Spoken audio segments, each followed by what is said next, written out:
Hello, अमिताज tasty रेसिपीमध्ये तुमचं खूप खूप स्वागत। आज मी तुमच्यासाठी घेऊन आले आहे चिकन पोपटीची रेसिपी। कुकरमध्ये ही पोपटी झटपट बनते।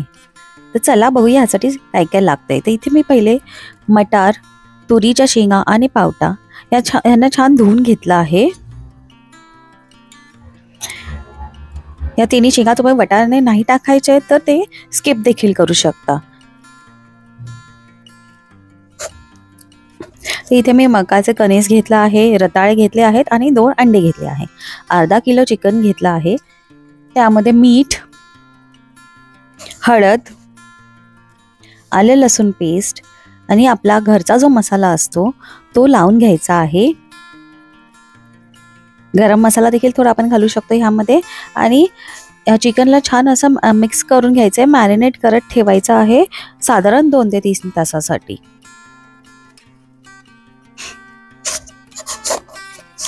तुम्ही जर माझ्या चॅनलवर नवीन असाल तर माझ्या चॅनलला सबस्क्राइब करा, लाईक करा, शेअर करा। इथे ओवा देखील घातला आहे आणि याला व्यवस्थित मिक्स केलं आहे आणि ह्याला आपण मॅरिनेशनला ठेवून द्यायचं आहे फ्रीज मध्ये। लिंबू घालायचा आहे।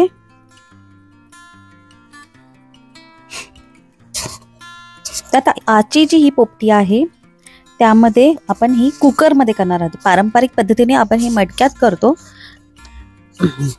इथे तुम्ही पाहू शकता, इथे मी कुकर घेतला आहे, कुकरच्या खाली जाळी लावली आहे।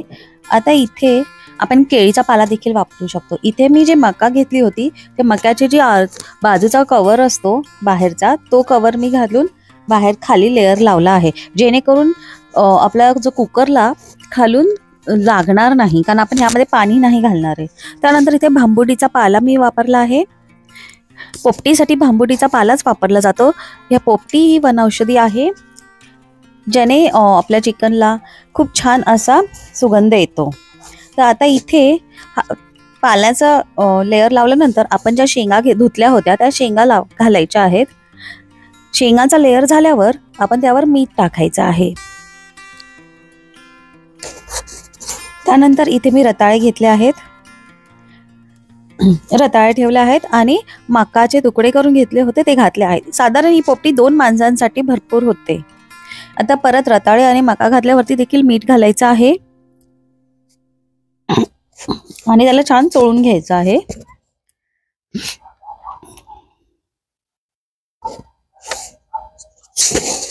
अशा प्रकारे या लेअरवर आपण ओवा देखील घालू शकतो, ज्याला आवडेल ते ओवा घालायचा, नाही तर नाही घालायचा। कुकर मध्ये झटपट ही आपली पोपटी तयार होते। त्यानंतर जे आपण चिकन मॅरिनेट केलं होतं त्या मॅरिनेटेड चिकनचा ही लेअर लावून घ्यायचा आहे।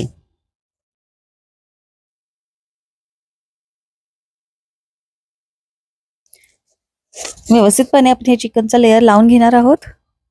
त्यानंतर पुन्हा वरून आपण ज्या शेंगा आहेत त्यांचा लेअर करणार आहोत।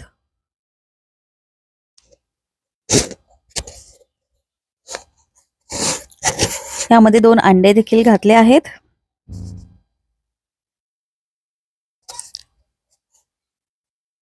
घरच्या घरीच ही आपण पोपटी बनवू शकतो कुकरच्या साहाय्याने। झटपट ही पोपटी आपली तयार होते।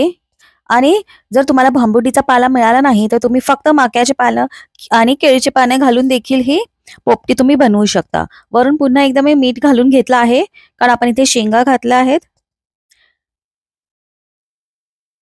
मला इथे लकीली भांबुडीचा पाला मिळाला होता म्हणून मी भांबुडीचा पाला देखील वापरत आहे, पण विदाऊट भांबुडीचा पाला देखील तुम्ही ही पोपटी बनवू शकता। फक्त केळीच्या पानांचा वापर करायचा आहे।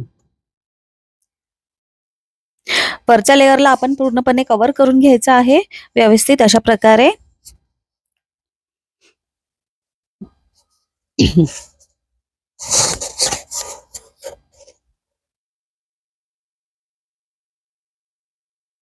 आणि आता आपण याच्यावर थोडं पाणी शिंपडून घ्यायचं आहे। पाल्याला पाणी सुटतं, त्यामुळे आपण पाणी इथे कमीच घालायचं आहे। आणि कुकरचं झाकण लावून घ्यायचं आहे। गॅस आपण मंद आचेवर ठेवून घ्यायचा आहे आणि 5 ते 6 शिट्ट्या होईपर्यंत आपण हे शिजवून घ्यायचे आहे. तर आपण पोपटी शिजली आहे हे कसं कळतं, तर जेव्हा आपल्याला भांबुडीच्या पाल्याचा एक असा सुगंध येतो तेव्हा आपल्याला कळतं की ही पोपटी तयार झाली आहे.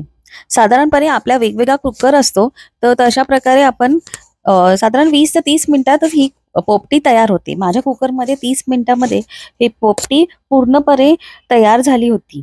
तर तुम्ही इथे पाहू शकता ही पोपटी आपली तयार झाली आहे. तर वरचा पाला आपण काढून घ्यायचा आहे.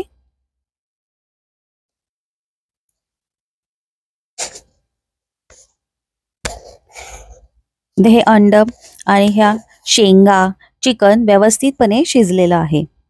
आपली पोपटी छान तयार झाली आहे. आता आपण हिला सर्व करून घेणार आहोत एका मातीच्या भांड्यामध्ये, जेणेकरून तो आपल्याला पोपटी खाण्याचा फील येईल.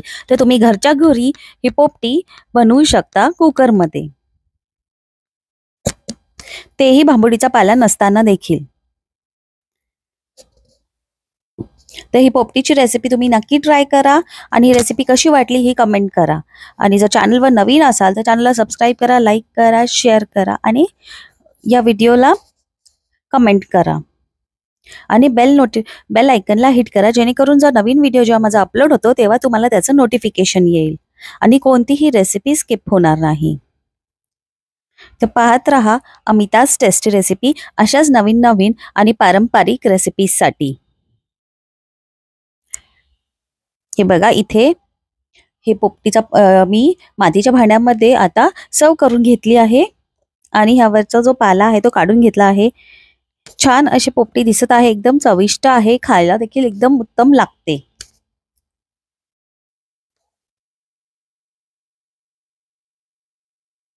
पाहत रहा अमिताज टेस्टी रेसिपी. Thank you.